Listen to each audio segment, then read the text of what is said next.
Morning, guys. Welcome to Coffee Chat.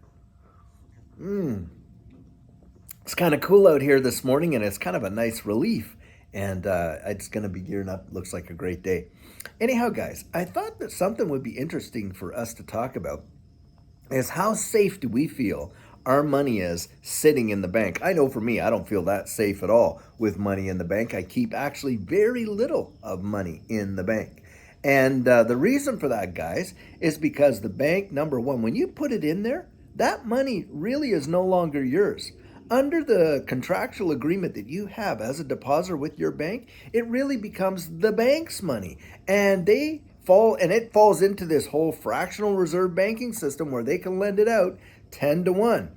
And guys, can limit your deposits with respect to your withdrawals and transfers daily. I've heard even to low limits of $300 a day, which is nothing. I mean, you can spend more than that in groceries. So it is crazy when you think about it. Now, the thing that really concerns me about it is this. In the United States, they have what's called the Federal Deposit Insurance Corporation that covers a few particular types of accounts. It doesn't cover checking accounts, doesn't cover investment accounts or anything like that on deposit. And I think that the maximum that they will cover you for is something like $250,000 now. If that's not correct, and you guys know, put in the right amount in the comments there of what it is that they cover. But the thing is this, guys, as of March this year, I was reading an article that said, hey, the FDIC only has about $120 plus billion in its reserves to cover any bank failures. And the actual amounts on deposit in the United States are 10 trillion. So imagine if we had a widespread financial collapse like a mega recession or even a depression level event. Do you really believe that your money is going to be safe in the bank? I sure don't. I know that. Now, the thing too is this, guys.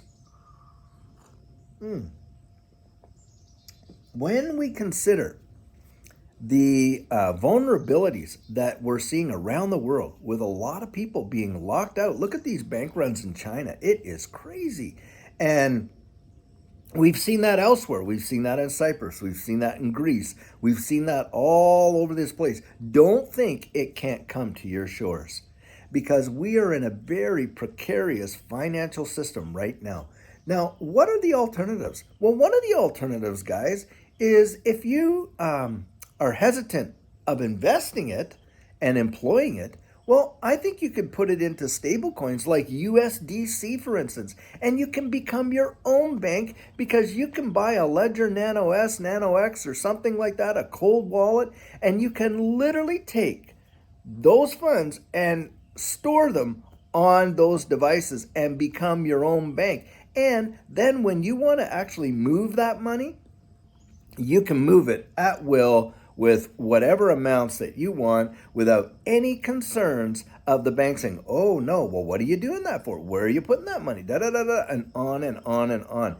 I mean, I've heard some serious horror stories of folks going to the bank just to take out a few $1,000s and not even being able to do it. And furthermore, having to go and get make an appointment to come back a few days later just to get the cash if they're going to get it at all.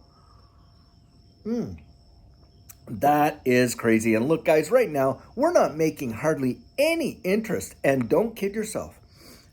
There could be negative interest rates on the way where as a result, every month your balance is actually decreasing and not increasing. And that is truly scary. So, guys, I want to hear from you. How secure do you actually feel with your money in the bank? Now, I know we all have to have some amount of working cash in the bank to pay bills because very few of us actually carry cash in our wallet. And if we do, it's a minor amount. Why? Because we're using our little debit card. Beep here, tapping it there, inserting it there, swiping it there, that kind of thing. And yeah, we give up our anonymity for the convenience of doing that, of course, because, it's so convenient to just carry around one little plastic card, and if you lose it, well, you get another one, and da-da-da-da-da, and on and on. And the banks have sold us on this idea, wow, your cash in your wallet is very vulnerable. You could lose it. Someone could steal it, da-da-da-da-da. You want to go this way. Well, guys, the reason for that is, primarily, there's only 6% of actual hard currency for all the fiat currency that exists out there. And that is not that much. So if even in, let's say in the city of Dallas, let's say you got 20% of the people decide to go to the bank and take out $1,000, they don't have it. Not every bank in the city would not be able to fulfill that. No way. It wouldn't be there. And that's the kind of craziness it is. And our society has been set up. We have been conditioned to actually be afraid to hold cash sometimes in our wallets or whatever. And we always keep some cash, a little cash around in case, situations go down, electrical failure, who knows what. We always keep some cash. But the big issue is, do you trust that holding your funds in the bank, a majority amount of it is going to be something that is going to be beneficial for you going forward? That's the question that I'm asking there today. So, hey, I'd love to hear from you guys. And I really hope, guys, that you have a great day. This has been a great chat.